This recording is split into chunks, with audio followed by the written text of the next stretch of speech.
Greetings, welcome to another Goods In video from TDCat Tech, which is basically my name for unboxing videos. And that's one of the things I want to clarify before I start unboxing this, is that I am only unboxing this today. I'm unboxing it, taking a look around the product, but I'm not going to do any testing on it. I'm going to leave that for a separate video, which you can watch. I'll put a link to that in the description.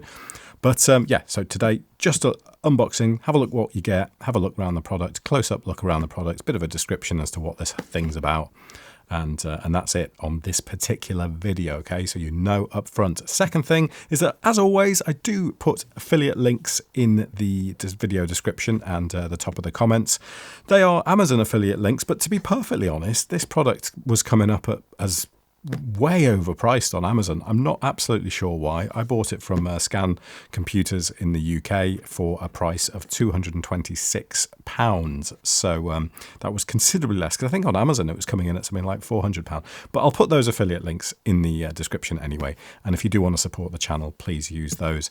And the third thing is, this is purchased by me, so this is entirely my opinion. There's nothing scripted by anybody else. It's just a look at a product that I decided to buy because I wanted to play around with it.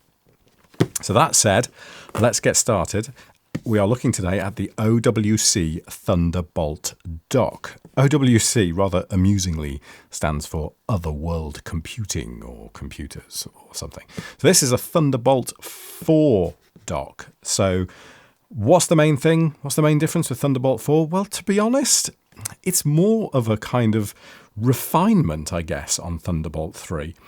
Thunderbolt 3 is 40 gigabits per second speed-wise. Thunderbolt 4 is the same speed, but what they've done is they've kind of like tightened up on the standards that appliances have to adhere to be Thunderbolt 4 devices. So, for example, a Thunderbolt 4 device now has to be able to support two 4K displays or one 8K display, whereas with Thunderbolt 3 they didn't. I mean, Thunderbolt 3, people managed to get their appliances to do that kind of resolution, but it didn't have to be supported.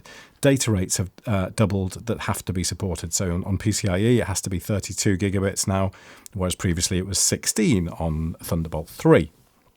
So, you know, it's just more of a kind of tightening up of those sort of requirements, if you like. That's the main difference. There's also something to do with waking on when your laptop kind of wakes up, and being able to activate the devices that are attached to it. So a display or something like that is tightened up as well with Thunderbolt 4. Not really much good for me because I'm using this on an M1 Mac and it doesn't support Thunderbolt 4 anyway. It only supports USB 4. So not much use to me. But let's have a look at the box quickly here. I'll just zoom in a little bit so you can see exactly what's on the back of the box. And then on the side we have the specs as well, so you can take a quick look at those if you want. But the most interesting bit, of course, and I want to get into the box because I want to start having a play with this and just seeing how well it performs so I can do the second video on this. But let's take a look in the box and see what we've got. Thank you to my son for the loan of his little pink scissors. Okay, so straight in with the good stuff. At the top, here we have the dock itself. So I'll get straight into that now. I don't honestly expect there to be too much in here. So we have our dock covered in a plastic sheet, which I'm going to peel off straight away because it's mega glossy.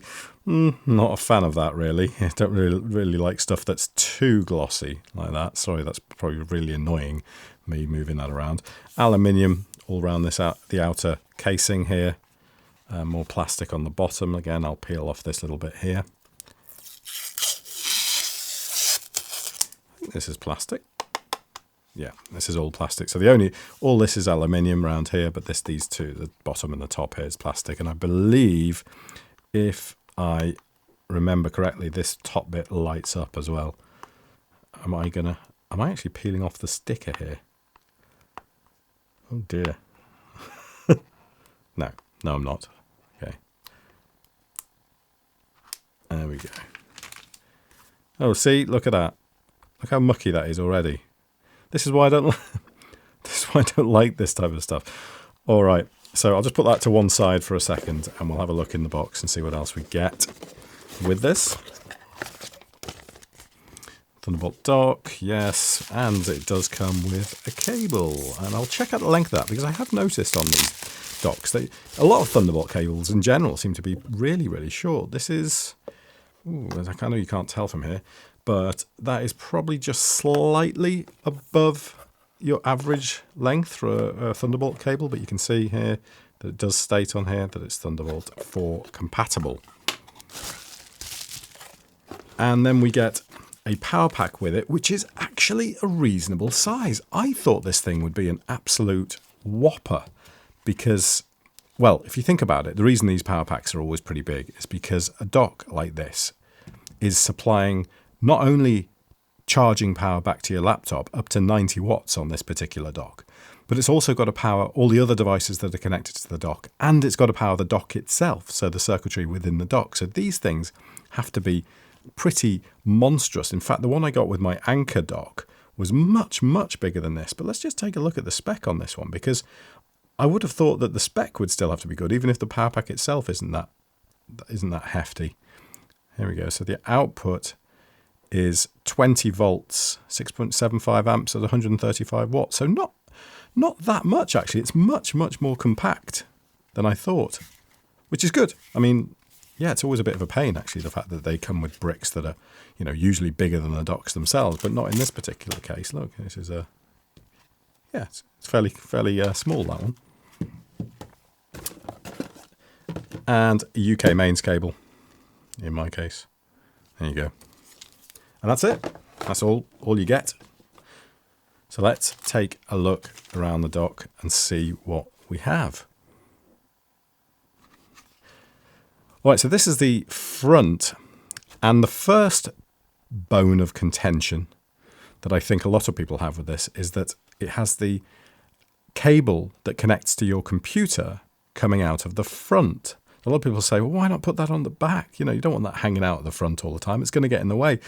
And I originally agree with that, but I actually think now the way I use my laptop and the fact that the laptop gets put down and is always disconnected from the cable, it means that I have more space, because otherwise the cable has to go round the back, loop round like this, and you don't want to pull it tight. So you effectively lose, you know, that much. You can't really see that, can you?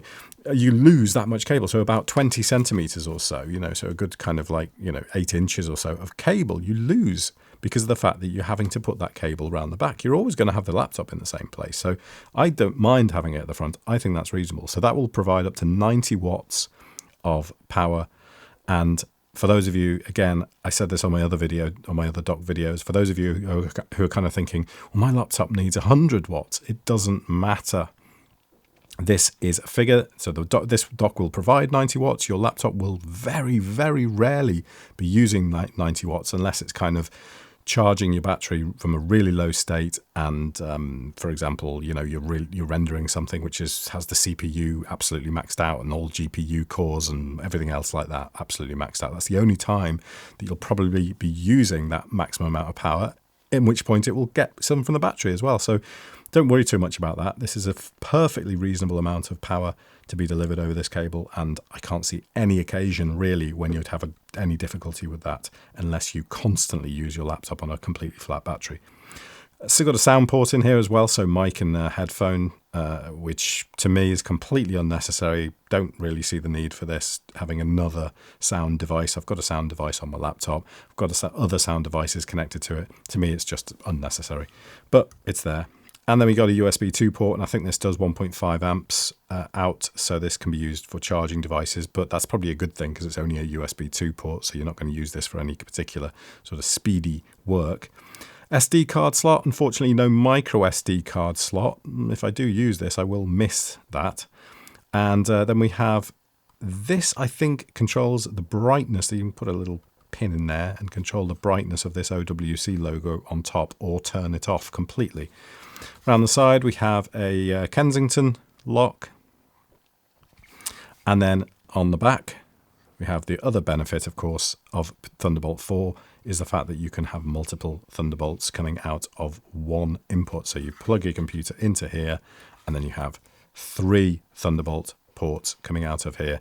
So again, I won't be able to demonstrate that because I only have a MacBook M1, which doesn't support Thunderbolt 4. But if you have a PC that does, then you'll be able to use this, to its fullest, I suppose.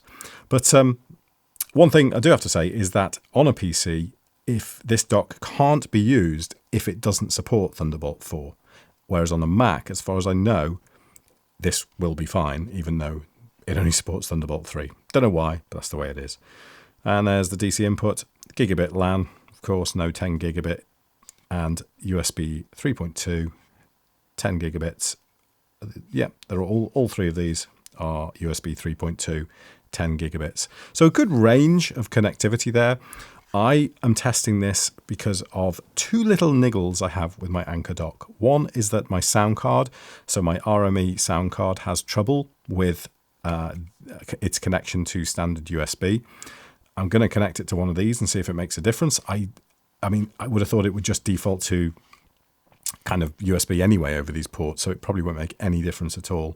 And secondly, I'm just having a few gigabit Ethernet problems with it. It's kind of maxing out at about 100 megabytes per second, whereas anything gigabit would usually be 112, 113 megabytes per second.